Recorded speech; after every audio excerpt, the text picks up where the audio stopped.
लीलावती देवी महिला महाविद्यालय के ऑनलाइन एजुकेशन में आपका स्वागत है। पिछली क्लास में हम लोग पढ़ रहे थे परामर्श के बारे में हम लोग पढ़ चुके हैं, किंतु आज हम जो परामर्श का बाकी पार्ट है उसको समझने के लिए परामर्श के बारे में थोड़ा अध्ययन करेंगे और इस यूनिट को कंप्लीट करेंगे। सबसे पहले आप सभी जानते हैं कि परामर्श शब्द कोई नया नहीं है। प्राचीन काल से ही हमारे समाज में परामर्श प्रचलित है। हमें जब कोई भी समस्या होती थी, कोई कठिनाई होती थी, तो हम अपने मित्रों से, अपने घर के जो बड़े सदस्य होते थे उनसे, साथ ही अपने परिवार के विद्वान जनों से, समाज के विद्वान जनों से हम अपनी समस्या का समाधान करने के लिए उनके पास जाते थे, उनसे सलाह लेते थे। आज भी परामर्श की व्यापक आवश्यकता है, क्योंकि व्यक्ति के दैनिक जीवन में विभिन्न प्रकार की कठिनाइयां आती रहती हैं और इन कठिनाइयों का सामना मनुष्य प्रायः स्वयं से नहीं कर पाता है। ऐसी स्थिति में वह किसी प्रोफेशनल व्यक्ति के पास, किसी व्यवसायिक व्यक्ति के पास जाता है, विशेषज्ञ के पास जाता है और उनसे सलाह प्राप्त करता है, सुझाव प्राप्त करता है, जिससे उसकी समस्या का समाधान हो सके। मनोविज्ञान या शिक्षा के क्षेत्र में परामर्श से आशय है किसी व्यक्ति की समस्या का समाधान करना, उसका सहयोग करना या इस प्रकार से सहयोग या समाधान प्रदान करना ताकि वह अपनी समस्या का स्वयं से निदान कर सके। अब यहाँ पर हम देखेंगे कि परामर्श के अर्थ को हम किस प्रकार से स्पष्ट कर सकते हैं। तो लिखा हुआ है, परामर्श इच्छुक की कुछ विशेष समस्याएं होती हैं जिनको वह स्वयं पूर्ण नहीं कर सकता, उसके समाधान हेतु वह किसी विशेषज्ञ या वैज्ञानिक की राय की आवश्यकता महसूस करता है। यही विशेषज्ञ अथवा वैज्ञानिक राय परामर्श कहलाती है। अर्थात जब किसी व्यक्ति को किसी विभिन्न प्रकार की समस्या उत्पन्न होती है और वह अपनी समस्या का समाधान स्वयं से नहीं कर पाता, ऐसे में वह किसी व्यवसायिक व्यक्ति के पास, किसी विशेषज्ञ के पास, किसी शैक्षिक परामर्शदाता के पास जाता है और अपनी समस्या के समाधान के लिए उनसे मिलता है। और जो विशेषज्ञ या शैक्षिक परामर्शदाता उनको जो सलाह देते हैं, उनको जो राय देते हैं, वह परामर्श कहलाता है। मायर्स ने परामर्श को स्पष्ट करते हुए कहा है कि परामर्श का तात्पर्य दो व्यक्तियों से है जिसमें एक को किसी प्रकार की सहायता प्रदान की जाती है। आप सभी जानते हैं कि परामर्श में दो व्यक्ति होते हैं। ये पहला होता है परामर्शदाता, इंग्लिश में इसे काउंसलर कहते हैं। दूसरा होता है सेवार्थी, जिसे आप क्लाइंट के नाम से जानते हैं। क्लाइंट को जो समस्या होती है उसके समाधान के लिए परामर्शदाता उसे सलाह देते हैं, उसका सहयोग करते हैं, उसकी समस्या के समाधान में उसका इस प्रकार सहयोग करते हैं ताकि समस्या का अंत हो जाए। अब हम लोग देखेंगे परामर्श के क्षेत्र। आप सभी जानते हैं कि परामर्श का क्षेत्र व्यापक है। आज इस औद्योगिकरण के क्षेत्र में, नगरीकरण के क्षेत्र में जब इतना होड़ है आगे विकास की गति में आगे दौड़ने के लिए, ऐसे में हर व्यक्ति अकेला हो गया है जिसे परामर्श की जरूरत है। किंतु यहाँ पर हमारा क्षेत्र जो है शैक्षिक है, तो हम परामर्श के क्षेत्र में उन्हीं क्षेत्रों का अध्ययन करेंगे जो शैक्षिक क्षेत्र से जुड़े हुए हैं। तो पहला है छात्र संबंधी सूचनाएं एकत्रित करना। परामर्शदाता का कार्य है या उसका क्षेत्र है कि वह छात्र के मित्र, उसके पड़ोसी, उसके शिक्षक, उसके अभिभावकों से मिलकर उससे संबंधित सूचनाओं को एकत्रित करें और उस डाटा को संग्रहित करें। इसके बाद है अग्रिम शिक्षा और विद्यालयों संबंधित सूचनाओं का संग्रह। परामर्शदाता का क्षेत्र है, परामर्श का क्षेत्र है कि वह अग्रिम शिक्षा के लिए, विद्यालय के लिए, मतलब छात्र के लिए कौन सा विद्यालय अच्छा होगा, वहां पर छात्रावास सुविधा है कि नहीं, वहां प्रवेश की नीतियां कैसी हैं, वहां के विद्यालय का वातावरण कैसा है, ये सब जानकारियां उसे संकलित करनी चाहिए और वो करता है। फिर है परीक्षण की सुविधा। परामर्श के क्षेत्र के अंतर्गत परीक्षण की सुविधा आती है। इसमें सेवार्थी के विभिन्न प्रकार के परीक्षणों की सुविधा होती है। उसे जिस क्षेत्र में परीक्षण की जरूरत होती है उसका परीक्षण संभव हो जाता है, परीक्षण करने के लिए साधन उपलब्ध कराए जाते हैं। इसके बाद है व्यवसाय और वृत्तियों की सूचनाओं का संग्रह।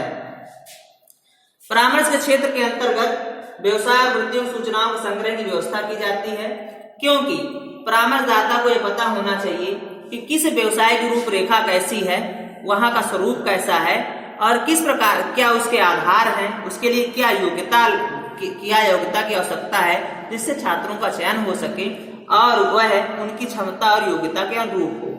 इसके बाद है साक्षात करना। कभी कभी विभिन्न परिस्थितियों में विभिन्न कठिनाइयों को समाधान करने के लिए परामर्शदाता साक्षात्कार की भी व्यवस्था करता है। इसके बाद है समस्याओं के समाधान में सहायता करना।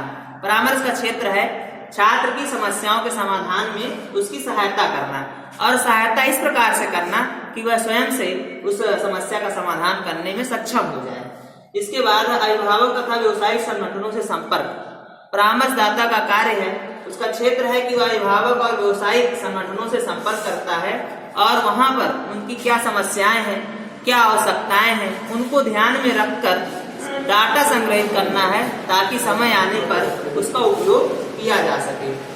इसके बाद है वार्तालाप या संगोष्ठी का आयोजन करना। समय समय पर परामर्शदाता द्वारा वार्तालाप या संगोष्ठी का आयोजन किया जाता है जिससे उनकी समस्याओं को आसानी से समझा जा सके और वर्तमान में जो विभिन्न प्रकार की समस्याएं आ रही हैं उनके समाधान में सहयोग किया जा सके।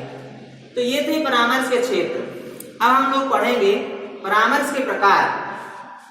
मनोविज्ञान में परामर्श के विभिन्न प्रकारों का उल्लेख किया गया है, किंतु यहाँ पर हम लोग पढ़ रहे हैं शैक्षिक माहौल में, शैक्षिक क्षेत्र में। तो यहाँ पर हम परामर्श के उन्हीं प्रकारों का उल्लेख करेंगे जो शिक्षा के क्षेत्र में अपनी अहम भूमिका निभाते हैं या जो शिक्षा के क्षेत्र से संबंधित हैं।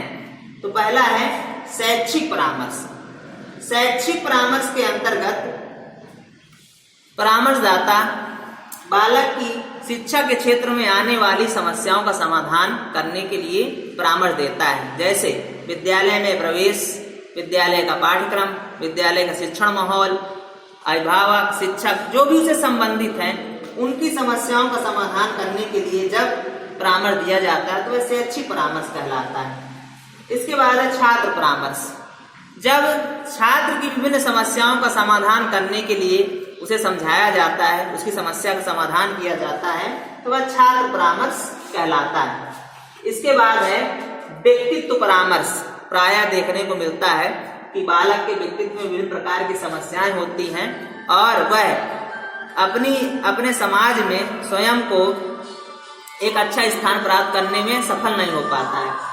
ऐसी स्थिति में व्यक्तित्व परामर्श की आवश्यकता होती है जिससे उसके व्यक्तित्व का समायोजन किया जा सके, उसके व्यक्तित्व को इस तरह से व्यवस्थित किया जा सके या निखारा जा सके जिससे वह समाज में एक अच्छा स्थान प्राप्त कर सके। इसके बाद है नैदानिक परामर्श। छात्र की विभिन्न कठिनाइयों का समाधान करने के लिए नैदानिक परामर्श की जरूरत होती है ताकि छात्र किसी भी शिक्षण कार्य में या किसी भी विषय क्षेत्र में जहाँ पर उसे कठिनाई हो रही उसका समाधान करने में अपने आप को सफल बना सके।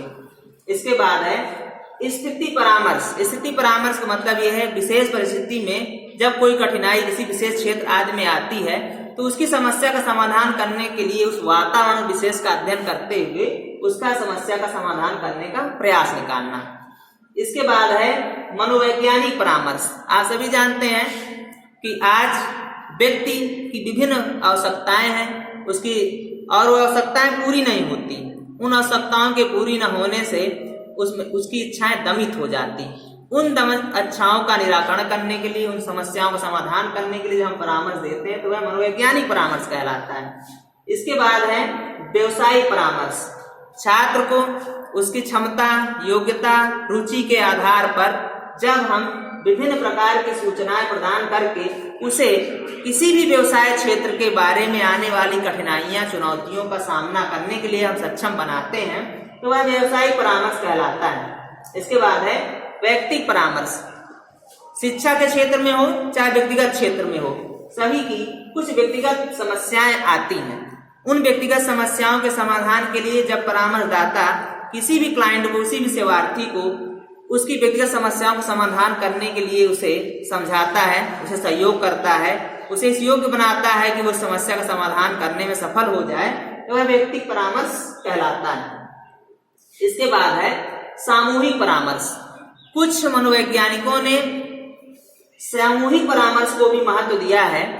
उनका कहना है कि हम सामूहिक परामर्श का प्रयोग वहां कर सकते हैं जहां पर सबकी क्षमताएं, योग्यताएं एक जैसी हों। कि कहने में तो आसान है, लेकिन सबकी योग्यताएं, क्षमताएं एक जैसी हो नहीं सकती हैं। किंतु यदि कहीं पर कुछ विशेष स्थिति ऐसी होती है जहां पर एक ही समस्या से सभी लोग ग्रस्त होते हैं, तो उस समस्या के समाधान के लिए ज्यादातर सामूहिक परामर्श का प्रयोग किया जाता है। इसके बाद हम लोग देखेंगे परामर्श के सिद्धांत।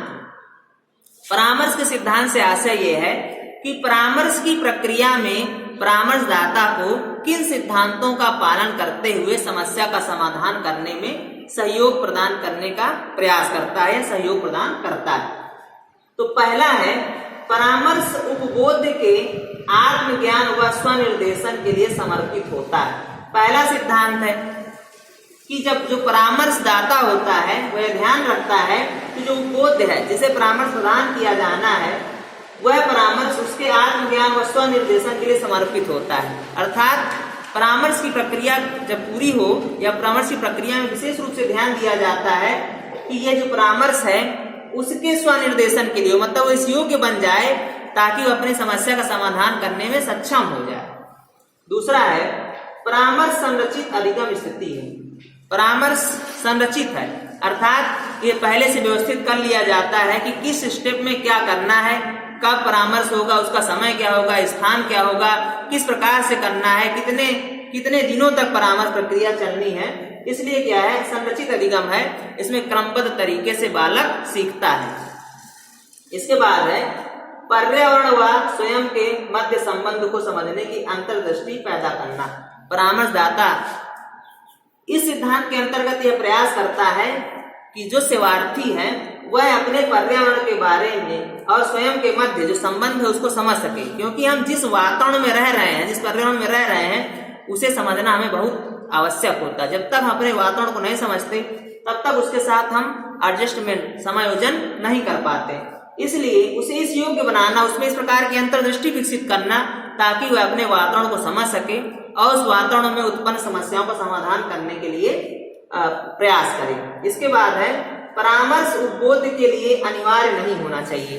ये तो मतलब बहुत छोटी बात है कि परामर्श उपबोध के लिए अनिवार्य नहीं होना चाहिए।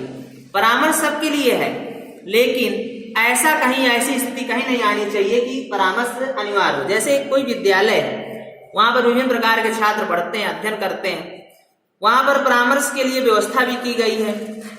तो परामर्श जिसको चाहिए, वह जिसे प्राप्त करना है, वह अपनी स्वयं की इच्छा से परामर्श प्राप्त करे। लेकिन ऐसा नहीं होना चाहिए कि परामर्श अनिवार्य कर दिया जाए कि सभी छात्रों को परामर्श कराना ही है। ऐसा नहीं होना चाहिए, जिसकी इच्छा हो वह परामर्श प्राप्त कर सकता है। इसके बाद आगे हम देखेंगे कि परामर्श के द्वारा परामर्श का शिक्षा में स्थान क्या है और किस प्रकार एक परामर्शदाता की भूमिका होती है और कौन कौन सी संस्थाएं हैं जो परामर्श के लिए अपना महत्वपूर्ण योगदान प्रदान कर रही हैं। आज के लिए इतना ही, धन्यवाद।